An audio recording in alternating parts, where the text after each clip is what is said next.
The Pediatric Lounge, a podcast taking you behind the door of the physician's lounge to get a deeper insight into just what docs are talking about today. From the clinically profound to the wonderfully routine and everything in between. Pediatric Executive Development System, or PEDS, is a dynamic, transformative program designed to accelerate the growth and development of the leaders in the field of pediatric entrepreneurship. PEDS takes a hands-on approach to problem solving, addressing real-time situations within your organization. More than a theoretical course, it is a practical platform that accelerates learning. Look at our link on the show notes for more information. Good morning, George. It's Tuesday morning again, and we have a dear guest, a good friend of ours, and somebody that is extremely successful out there in Greece, New York. Yes, we have. Welcome, Dr. Kathleen Wania from Greece, New York. And her topic today is going to be accelerating the growth of your practice, a pediatrician success story. I love to hear these stories because when I see young generation physicians successful, it makes me real happy because I know that pediatric independent practice is still alive and kicking. So take it away. Hello, Kathleen. It's a pleasure to see you again. How are you? I'm great. Kathleen, remind us when you started your practice. So I started my practice July of 2021. This came after an idea that I had that we could do something different in pediatrics or something different in our area. And that was right in the middle of the pandemic. And so basically your first year you had no revenue. Yes. The first year we had minimal revenue. Yes. And from the beginning of the practice, which is basically 2 years old, what has happened to your revenue? So our revenue, again, we started July 2021. So there was only a few months left in that year or half of the year left, but we have increased our revenue tenfold since we opened first year. Wow. What an amazing story, right? Yeah. Tenfold, but independent pediatric practices are dead. I wonder how many health systems would die to have a Kathleen Wania running their pediatric section. It hasn't all been parties and cocktail parties and fun, right? We've had some hiccups along the way. Yes. Again, I'm very excited that we were able to accomplish so much, but yes, there was many times where I needed help or I needed to figure things out on my own when I was on my own. And then the business people like George, the MBAs, will tell you every failure is an opportunity to learn. We don't think like that as doctors. Well, if you think about it, even Elon Musk with SpaceX, he blows up rockets and instead of being upset that the rocket blew up, he says we learn from our mistakes and we make another rocket. Yes. And that's business. Yes. Yes, I mean, but it's hard. You can't say, oh, I saw 200 patients last week. 199 survived and one's dead. I learned from the mistake. It's a mind. Kathleen has the medicine pretty well controlled. Yeah, but that's a little tricky. That's why it's hard for pediatricians and physicians because we don't want to make any mistakes in the exam room and the business world is very different. Anyhow, in 2022, you had a big learning experience regarding your RCM or revenue cycle management. What happened then? So it was very early in 2022. Again, when you start, you don't know what you don't know and you try to learn quickly as you go. We had been having these monthly RCM meetings and everyone kept telling me, yep, we're good. Everything looks great. I didn't really know what we were going over or what it meant. And so I was just listening to what they had said. And then I realized in early 2022 that my revenue was down, but we were seeing more patients. So I started to look into it and realized that many of our claims had not been paid, including all of our COVID vaccines that we had given. And I went to the RCM team to ask and didn't get answers that I was happy with. So I had to ultimately leave that RCM team before I had no more money left. So you have what I call the worst scenario, right? You're driving the car down the highway and the car stops because there's no gas in the tank. That's what happened. And what lessons did you learn from that? What I say is that's why we have a dashboard. You know what the tank is full or not. with gas and how many miles you've traveled on this trip. And Yeah. but at that point, you didn't have a dashboard and you didn't even know what key performance indicators to look for to start asking questions as a business leader. No, I did not. Now, but So at the meetings, were you intimately involved with the meetings, or was your office manager involved? And they said to you that everything's okay, don't worry about it, go in the room. I was in the meetings, but really what they were telling me was that my first pass rate was 98%. And they were speaking about it in a way that sounded like everything was 98%, which is incorrect. We were getting many denials. It made it to the clearinghouse, and that's what they were telling me was great. And that's obviously, we know now that's just part of RCM. But I've learned over the years that if you do inside billing within your own practice, your practice is intimate into the process. They know what's going on a day-to-day basis. Our worst year historically in our practice of 60 years was when we outsourced the billing. Because I would attend the meetings and it would say, don't worry, doc, everything's good, everything's great, everything's hunky-dory. So I'm going to have to push back against that, George. I think it depends what you want to be. I can do my own billing if I want to and see less patients.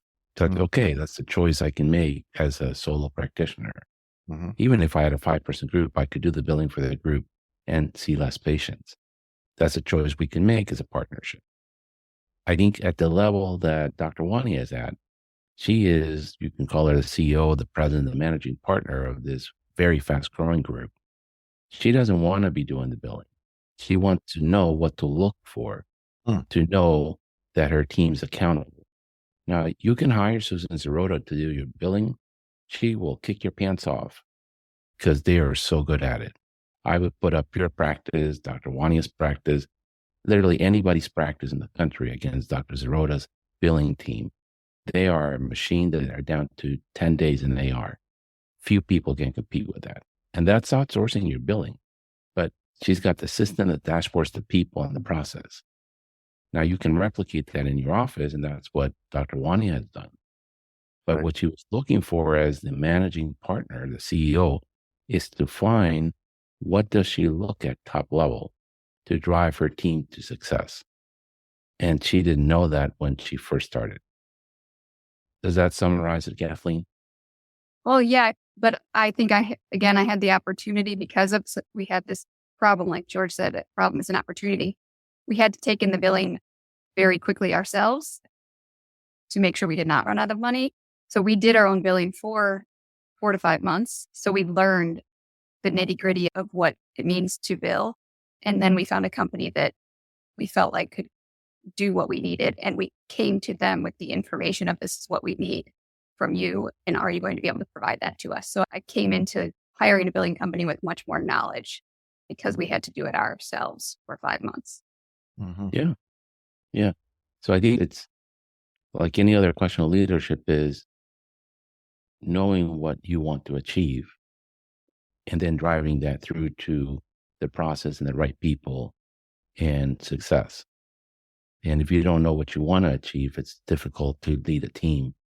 And I think that was the first problem with the first company, right? Yes. I knew when I started our practice that I knew what I wanted the vision to look like on the medical portion. And that was very easy and came very naturally to know what we needed to do and to carry that through. But then, yes, the billing and the business side did not come naturally. It was things I had to learn. And then you would think that these are developmental stages. Once you learn how to walk and once you're potty trained, it doesn't happen again. But that's not the case. In when you were part of the PEDS Dash, you had another billing incident. What happened then? So that was, again, a very random error that occurred. But we noticed that our AR had jumped and it took us a very short time. Instead of months to figure out, it took us about 2 weeks to figure out that my healthcare account at the clearinghouse was just deleted very randomly and by mistake. And the difference was that this time the car didn't run out of gas because your gas gauge set low and you were able to take action to rectify it. And the money was always there. Yes, because we I knew what to look for. So when you know what to look for and you look at that every week and then something seems off, you say, hey, why is that? We initially looked into it the first week and I was told that it's just that the electronic remittance didn't come in. But then when the bank deposits stopped coming in, that's when we knew that we had a big problem. But we were able to fix it within 2 weeks, and not lose any money. And not lose a lot of sleep. No, I lost a little bit, but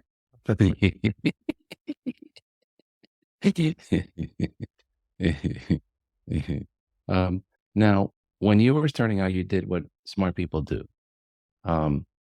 You talked to business consultants that are very good in the industry, and they came and they did some spreadsheets and showed you where the areas of improvement were in your practice. What actions did you take from that spreadsheet? so I was very fortunate to get advice from many people that are consultants in this field. But again, I was working alone. And so I was given information of if you do these two things will dramatically improve. But because I was by myself and I didn't know how to keep myself accountable, I didn't know how to execute. And I was busy seeing many patients per day, got put on the list of things that I had to do, which never got finished. So I knew I had to take action, but I didn't take action because I didn't know how and I didn't have anybody to guide me or keep me accountable for making those changes. Now, you're also very much a people person, very kind, but you're not a spreadsheet person. No, I'm not a spreadsheet person at all. So what you need is what a CEO needs or a managing partner needs. That you need a visual interface that shows you the numbers, the key numbers, and then all the data underlying it. You don't need to see it. You don't want to see it. It just takes a lot of time for you to understand it. No, it just gets overwhelming and I then don't take the time to do it. And that's true of most business leaders. They're busy. And when it's pediatrics, you make money when you see patients. So if you're spending a lot of time going through reams of spreadsheets, that's not a good use of your time. No, you want to see what's the most important thing and then move on. You also hired a consultant to help you set up the practice. And it was quite a bit of money. When you joined the PEDS, we found some problems with the way your fee schedule was set up, correct? Yes. What lessons did you learn from that? So I think it goes back to you don't know what you don't know. So when we initially set up, I trusted somebody told me, here, this looks like a good fee schedule. And I said, sure. And I didn't know any better and I didn't look into it myself. So now I know that I need to be looking into my fee schedules and analyzing what it costs me to acquire something, what the insurances pay. And if I'm charging below what an insurance company is willing to pay, or if an insurance company is paying me exactly what I charge, then I likely am undercharging that fee schedule and need to increase my prices. You have to go by trust, but verify. Yes. A lot of physicians, when they go into business and things, they get other people and they trust. And they hope that their trust will continue and that the person does a good job. So like you cannot get involved in the nitty gritty minutia of everything. Otherwise you're going to have burnout. Mm-hmm. You should trust your people, but every now and again, verify what they do. Yes. Yeah.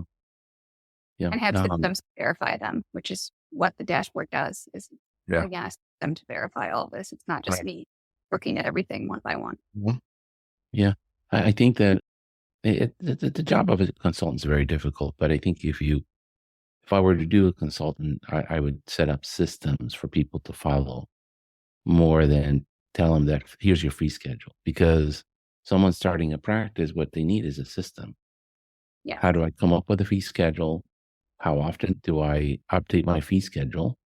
And to George's point, how do I verify that I've got the right fee schedule? Mm-hmm.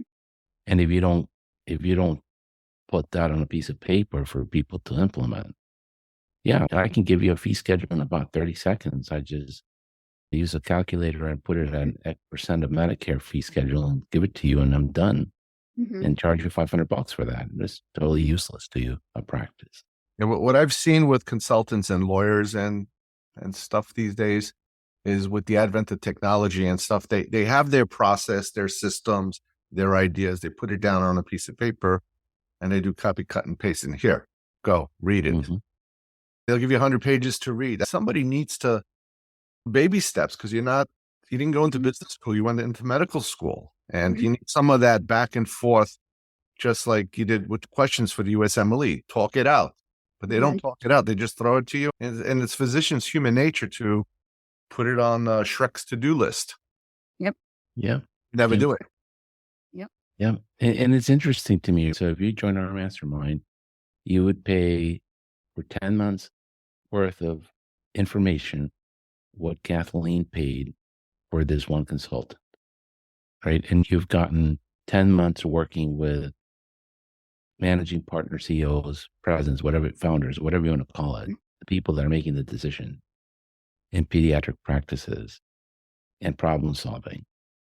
I think that's a much better way to learn and a better way to spend your money. Yes.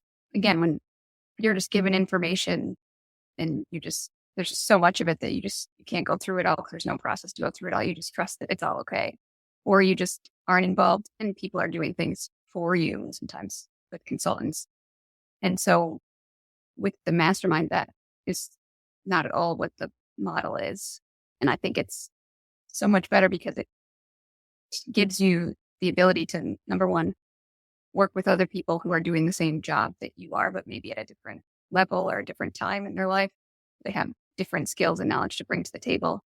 And you're learning. So you're not just being given information, you're actually learning how to do this. How do I implement something? How do I look at what needs to be changed?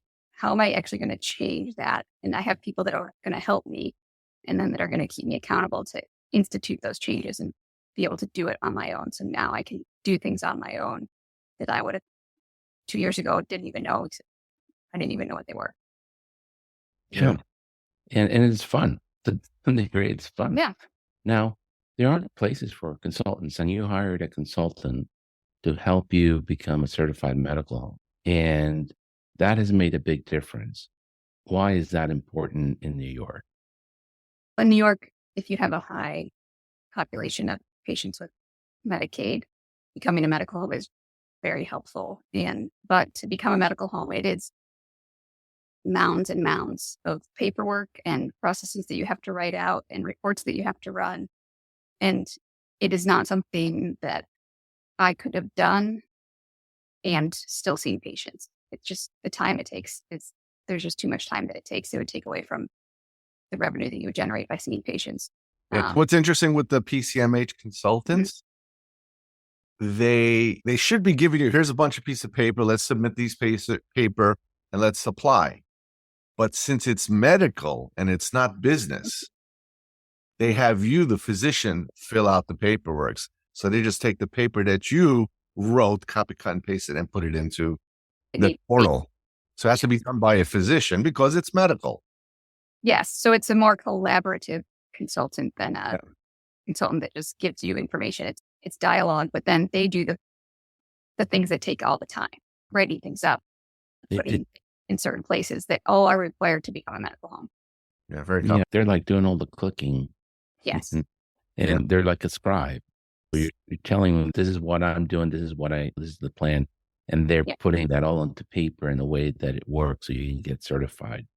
Because that has an impact on your revenue if you're in New York. That doesn't apply to every state, but in New York it does. So that's a great case study of how a genius leader like Dr. Wania uses a consultant to get things done properly. Mm-hmm. And so I don't want people in the audience to think that I don't like consultants.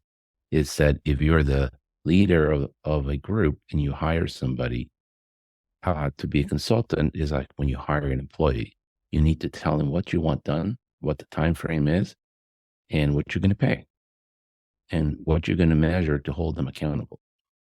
That's the first step. And there are times where the consultant, as Dr. Wania is mentioning, makes a huge difference because they've done this process multiple times and they're just able to get it done, and it has a great impact on your practice. Dr. Wania, Let's talk a little bit about my favorite subject, key practice indicators or KPIs. You have become an expert in this field lately, and the first one I like to look at in any practice, and as I was looking at your dashboard today, this changed a little bit this morning.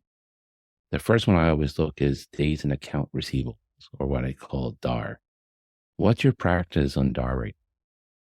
Can you rephrase the question? Oh, How do we keep our AR as low as we do? No.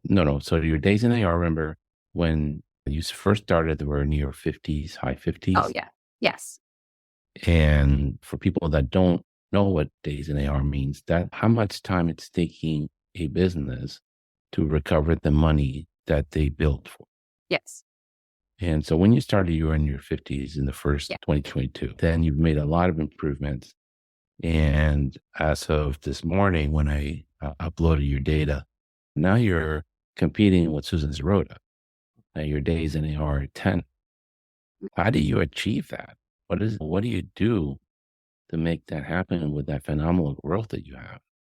Yeah. So again, this comes back to, what we do in the mastermind group is we learn what things are, we understand what they are, and then we say, what do we need to do to make this better? And you go and implement it in your day-to-day practice, and you come back and look back and see, okay, is what I did affecting this? So what we do is we have systems. We have a scribe that helps us write our notes, so we don't have to get behind on writing our notes. So our notes are finished and completed. We then, when our notes are completed, we have built the CPT codes, and we have a coder that follows us within 24 hours to check all the coding and have everything ready to bill. And our billers are right behind that person, usually the same day, sending out the claims. We have a very quick turnaround time of all of our claims from the day getting out, usually in 2 days. And you also do auto posting. Yes. So everything comes in electronically and the computer posted in the right account. Yes. So everything is electronic. So everything comes in electronically, and she can easily post those. Again, when they come in, they're usually posted the same day. So all that speeds up your cash flow. So right now you see a patient, and next week you're getting paid for that visit. That's really what the number means. Yes. And that's a good feeling, isn't it? Yes, it is.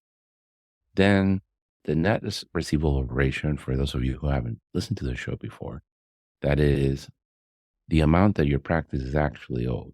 So if you bill for $1 million and your adjustments are $500,000 for a contract, you should be getting $500,000. And your practice is at 99% of that. What is one of those strategies that you use for the people that have high deductibles in order to get that money right up front? Mm-hmm. So the strategy that we use based on the area that we are in. So the area that we are in, many families either aren't able to or would not like to put their credit card on file or to save that information. So we just collect the deductible of the minimum that we would charge up front when they arrive for the appointment. And then we inform them that anything else, any extra charges, then be billed to them. So that allows us to collect the majority of the money that we are owed right on the day of service. And then you also measure your newborns. And in November, you had 50 newborns, which is a phenomenal number for a practice of basically 2 clinicians. Yes. And your panel has grown by 25% just this year. Mm-hmm. And half of that has been newborns. Yep. And when we started talking, I channeled my best Dan Fighton that I could and talked about the importance of Google My Business. Everything's hyperlocal. What has Marianne in your office done for your Google My Business ratings? So our front staff will send patients text messages the day of after their appointment. So after they leave the office that day or the day after, within 24 hours, a text message asking them if they've enjoyed their visit to give us a review. So that's been able to increase our Google reviews. So you're now, as of this morning, at 58 5 stars. They're all 5 stars. There's 1 4-star. I didn't find it. It might be at the bottom. There's 1. I got diluted by 5 stars. Yeah. So Yeah. that's a phenomenal lead indicator, because when people are thinking about where they're going to go for their pediatrician, they Google pediatrician near me or best pediatrician near me, and Google shows you that ranking and puts the people with the most 5 stars at the top, and then all the other practices. And Yep. you've seen the fruits of that labor of asking, because if you don't ask, you're not going to get. hmm So that's phenomenal. And not only are you growing fast, but you're growing the right way, which is very nice. And then our office manager also, when we get new patients, she asks how they found us, so that she can have that feedback of, did they find us on Google? And many of them do. Yeah. They do. Many of the patients that are transferring from out of town find us on Google. Otherwise, locally, it's word of mouth. Experience has it with Google, for me, is the people will go out of their way if they have a bad experience with you. And it's usually because they didn't get what they wanted. It's most of the time, like 98% of the time, it's a money thing. They owe money for whatever reason. And then they'll go out of their way to write a big discourse about how terrible you are. But if you ask, even that terrible one, like your 4-star one, gets diluted by all the 5 stars. And then people will read it and they'll say, oh, everybody's saying that she's really wonderful. This lady owes money and that's why she's upset. So it must be discounted. There's always crazy people. Oh, but they go out of their way to write negative. Look at yes, of course. Angry people are angry, crazy people have time to do stuff like that. Yeah, it's terrible. But the truth is, I think most people that are somewhat centered, most days are centered. I don't have time to write a bad review. I just don't have time. You really have to go way out of your way to provide such service that makes me so upset that I will give you a 1-star, take a picture and put it up. So I think people know, and people know that people are unreasonable. If you bring me your child to the office today and you want me to clear him for sports, and he says he's passed out while he's running, and I said, you can't be cleared. You have to see a cardiologist. But practice started yesterday. I'm not going to be responsible for your son running the basketball court and having sudden death. Yeah. But it's nothing. When there's outliers, people can tell. Yeah. I can be unreasonable, but sometimes people want me to take the shortcut. And when I don't take the shortcut, then they get angry and then blame me for not taking the shortcut. And I think people recognize that. We all know when basketball starts, take the kid in 2 weeks before and get the school physical done. But I think people recognize it. I think it's been long enough. But I do think that keeping out the Google My Business up to date and having those stars grow does make a difference in your ranking. And so when people are looking for you, they find you easier. Yes. Dr. Wania, where do you get the data that has helped you manage and grow the practice? From the dashboard. Yeah. I don't know if anyone, it's hard to speak about it because nobody can see it right now while they're watching this. So it's hard to explain something that is powerful and so helpful without demonstrating it. I think. But isn't this data already living in your computer system, in your billing system, your EHR system? It's there. It is, but it's there, but it's in 10 different reports that I have to run each.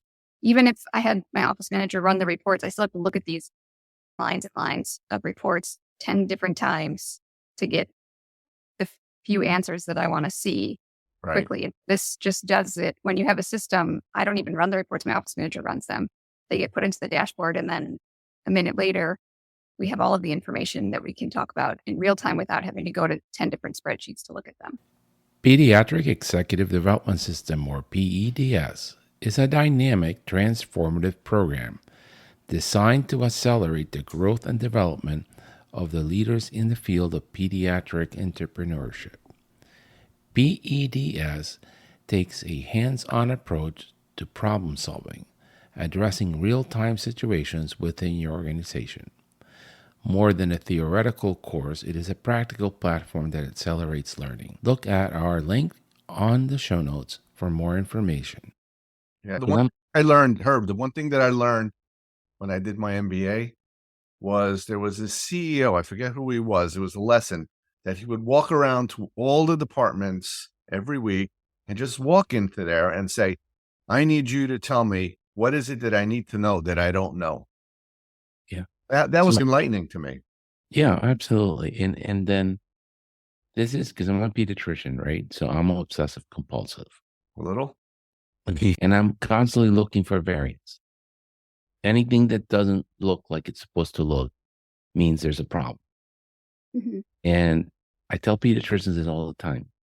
You should have no problem with data. You should own data because we've been doing data for 50 years and it's called a growth curve. Mhm. When people tell me, what is my baby weight? I don't know because I don't care. I look at the growth chart. Mhm. If the child is trending in the same percentile for head, circumference, weight, and height, whatever they weigh is what it's supposed to weigh. Now, you give me in what Kathleen is saying in the old days before she was born and we were practicing, George, you looked at the chart and it said, kid's 20 pounds. Oh, I don't know what that means. Is that good, bad, or indifferent? But even then, we had the growth curves, remember? And the nurses had to do the ruler and go the month and make the little dot until I looked at that little thing that the AAP made, the growth curve. I didn't know what that 20 pounds meant. And that's what a dashboard is, the growth curve for your practice. Mhm. You just open up one page and you know whether the child's growing right or not. Yeah. And And I it think, doesn't take yeah. much work because you know when you see a teenager, I see a teenager, Dr. Wania sees a teenager, she's female, and she's fallen off the growth curve. Well, there's a problem. She might have a GI problem, an immune problem. She may be depressed. But now I got to figure out why she was at the 50th percentile and she did this. Whoops, off the curve. Yeah. And that is the dashboard every pediatrician knows. Yeah. And we've been using it 50 years. Yeah. I think a lot of people unfortunately use the key performance indicator of the bank account. As long as there's money in the bank, we're doing good. And Yeah. when there's no money in the bank, oops. Well, there's either no money in the bank or you could have had more in the bank and you Yeah, didn't know. I always tell my associates and partners at the office that if there's no money in the bank, your problem started about 9 months ago, Mhm. Yes. not yesterday. But we don't want to do like Dr. Wania's experience in 2022 when the money ran out of the bank. Mhm. You Mhm. want to catch it way before. And she said something really important just a second ago. Mhm. How much money are you losing because you don't know how much should be coming in? Mhm. So even though there's money in the bank, you might be losing tons of money that you worked hard for. Mhm. And that is just as egregious as running out of money. Correct. And that's where this is the only conspiracy theory that I will actually entertain. That is where the insurance companies do take advantage of doctors. They know most doctors aren't watching. If there's a little mistake that's 2, 3, 4% of a huge practice revenue, nobody notices. And I don't think they do it on purpose. They're just so big. They're sending so much money out. 2, 3, 4% in a practice that brings $50 million. Everybody's getting paid. Everybody's happy. Nobody's going to care. But you look for opportunities to make sure you're getting paid for all the work you're doing. And that's just as important as not running out of money. Mhm. And Dr. Wania, you had the opportunity to use a PEDS dash in one of your passions, which is advocacy for access for all children in Rochester. How did that dashboard help you? And how does helping the state of New York tackle the Medicaid inequity? Yeah. So it allowed me to really demonstrate with data and numbers how big of a gap there is in the way that we get paid with Medicaid compared to Medicare, and to show how it's it's hard when you're explaining something, people are like, oh, okay, yeah, it's pretty bad. When you sit somebody down and really show them how bad it is, and you can compare it to either commercial plans or to Medicare, and they can really see the the difference. It makes them more aware, and it helps them to listen and then to bring that information on to the people that need to hear it. So I had the opportunity to show this dashboard to members in the community who are very active in advocating for changes in New York State Medicaid, who are able to meet with the New York State Medicaid director. So I was able to meet with them before their meeting, show them the dashboard, and then they brought that information to their meeting with the New York State Medicaid director. Wow. Big impact. Big impact. Yep. And we're hopeful that's going to spark the change that is coming. Hopefully, because there's a lot of Medicaid and pediatric, and too Yeah. many practices are going under because they can't live on $40 office visits. Yeah, No. it's not possible. It's just not. There's no. Yes, it's not possible. Yes. But Yeah. again, Even saying if- that in a team versus showing somebody the numbers and saying this is why it's not possible, then they really see it. Yeah. And the math where, I know most of our audience are pediatrician, practicing pediatricians, they understand it. But for those of you who are not, if you get paid $65 a visit, which is what Medicaid pays for a visit in Virginia, $45 of that, 65 go to your overhead. And you're left for $20 for the clinician. That means you have to see 5 patients an hour just to make a salary that almost pays your student debt. And seeing 5 patients an hour is not something that you can do consistently every day for 4 days a week or 5 days a week. It's not possible. And so unless because of the overhead, and the overhead continues to rise until we are paid properly for the services we're providing, there really is no DEI or equity in access for people that are at risk. They don't have access to care. And I know that's a bitter pill to swallow for some people, but having a Medicaid card does not mean you have access to care. Mhm. Emergency room. You have access in the emergency room. Yeah, but is that the best care for a child? No. So that we have to be honest. Having a Medicaid card does not give a child access to care. And we need to change that. But they do have the federally qualified health centers that close at 4:00 and don't see patients in the hospital, and they don't work on weekends, and they don't take call. And they lose money. Yet they have Yeah. special deals. Yeah, they get $200 a patient and they still lose money. Yeah. So that's a mess. But at least Dr. Wania was able to use the dashboard to drive one of her passions, which is access for every child in Rochester to a medical home. Mhm. And it's being heard at the top levels of the state of New York. And I'm very happy for her, but I'm also very happy for the work that we have done, George, that Mhm. people can use this tool to Yes. change the world. Yep. Dr. Wania, in some of the masterminds, we have some special guests like Dr. Presley and Dr. Sirrota. How has that insight from these genius pediatricians helped you in your own life, not only as a business owner, founder, CEO, but also as a woman pediatrician? I think that's hard to answer because it's so immeasurable.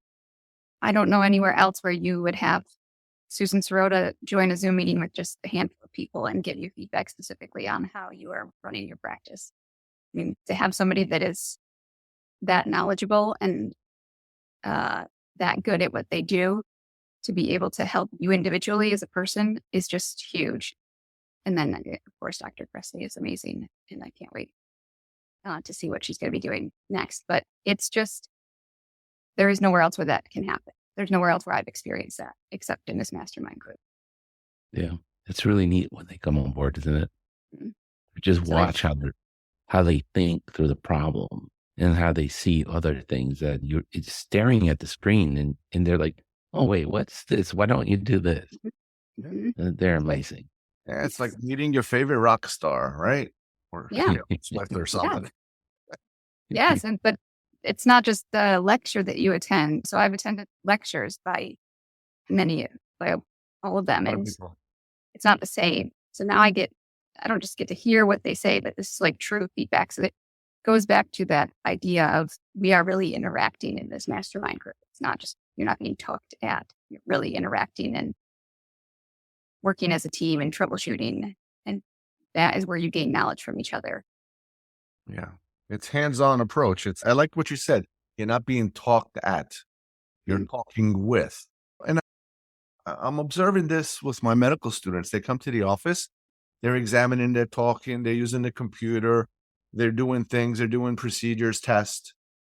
I'm not lecturing to them. This is what you should, blah, blah, blah. But it gets boring. Mhm. It's hands-on. So I think that's what Mastermind does. It gives you a hands-on approach. Sure. Yeah. That's a very good analogy, George, Yeah. because that's how we learn. See Yeah. one, do one, teach one. Yeah. But Let's walk and talk. yes, but I remember sitting in the anatomy class and I'm not good at raw memorization Mhm. and saying, why on God's earth do I care about all these bones? They mean nothing to me until you have to examine a kid's knee. Mhm. Then you remember what all the ligaments are Right. and all the structures on the knee are because it's real. And it's you and a peds orthopedic surgeon in the room, and he's teaching you how to test for the different ligaments on the knee, Right. and everything becomes real. And that, I think, is what Dr. Wania is saying, right? Right. Everything becomes real when it's a real example. It's not just someone talking down to you about, here's what you should be doing. And I also observe this with the students when we do medical USMLE questions with them. It's not just root memorization for them, which a lot of them do. It's Mhm. looking at the question, dissecting the question, seeing what word is in the question that's leading you to this answer and not that answer. And then if you see a question that you saw in an examination room, it's like a home run for these kids. Every case is a board question, I always say. Okay. And it's all hands-on approach. It's like Mastermind for medical students. Mhm. That's how adults learn. Yeah. But They're they're learning the learning back through and forth videos. conversation. They're learning through videos. That's the problem. And people talking at them. Yeah, no, that's why medicine sends you out into clinics. Mhm. So you can learn from the discussion and seeing how it's done. And that's really how adults learn. Mhm. Yeah. I think when you then open your own practice, you're not maybe aware that you're going to be doing this on your own unless you have a business partner, which again, I do not within my practice. You open this practice, you have all these ideas of how things are going to look, and then you get into it and then you're all alone and you don't really then know what to do now that you're all alone. So I think, again, this goes back to that, is that this group allows you to not be alone, even though you're managing your own practice. You have the ability to work with other people who are doing similar things that you are. I guess that's the beauty of, in my practice, I have partners. So I have an idea or a problem. I bounce it off of one, I bounce it off of the other. And out of 4 smart people, we're going to get a good answer. When you're in an independent practice, you're the only one with the good answer and it could be wrong. So it becomes the mastermind. It becomes like a soundboard where you can Yeah. bounce questions off and say, that's a good idea. But maybe you should do this twist to that idea. Mhm. I have 2 thoughts about this. So there's some things your practice, George, has benefited from the mastermind. Mhm. Even though you do have very smart partners and you're very talented. But sometimes it's just someone that thinks completely different can see something that people don't see.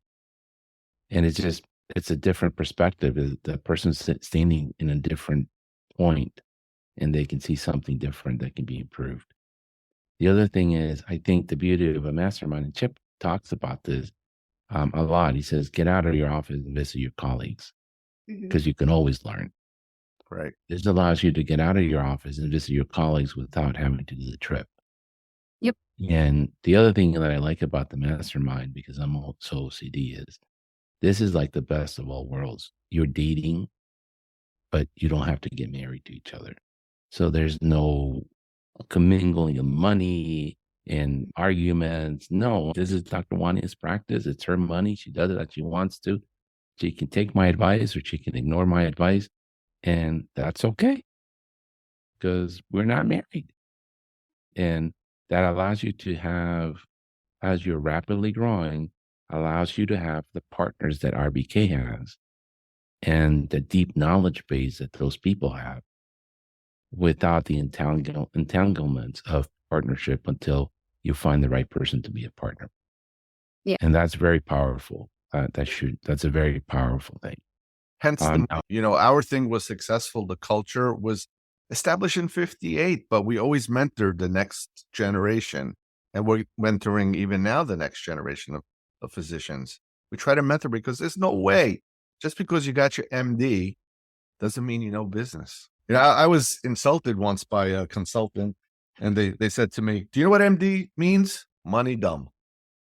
Yeah, That's bad. That's what they think of us. That's pretty bad. Isn't he married to a pediatrician? I don't know, but I took it to heart. So, and that's what made me get the MBA. And I went back. Do you know what MD with an MBA means? Not an MD. But whatever. Petty stuff. Now, Dr. Wania, do you think the dashboard without the podcast and the mastermind and their relationships would be as helpful? No, I think it's a tool, but I don't think it's a tool, but it wouldn't be as helpful because, again, it goes back to, I can read that dashboard every week and say, oh, that doesn't look so good, but all right, I'll get to it in a few weeks and put it on my list of things to address what that problem is.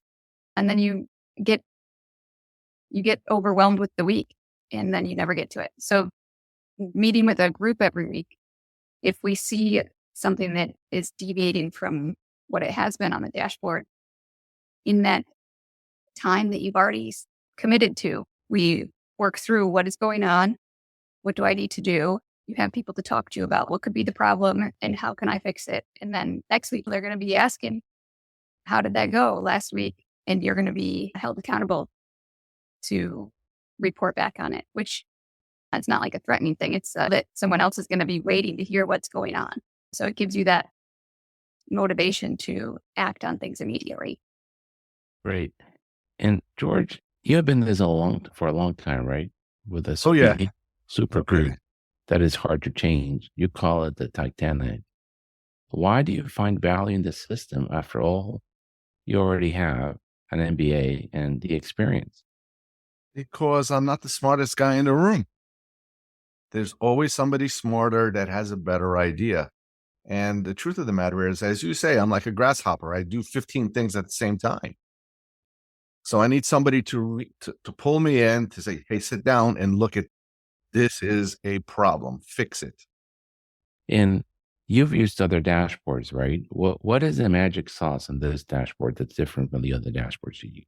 I've seen dashboards developed from scratch many years ago. The dashboard concept is not a new concept.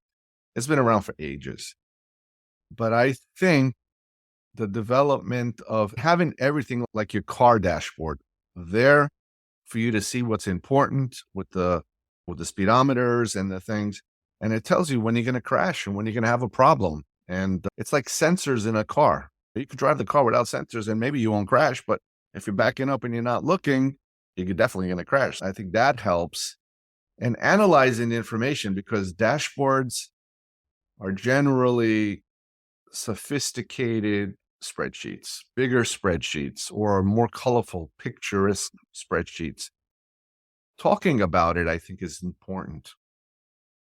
I think talking to somebody, I had asked you, Herb, I said, Herb, I need you for our office to look and obsess over the data and tell me what is it that I don't know so I can fix it. Because I can fix things, but if I don't know how to fix it, and I don't have time to obsess over it.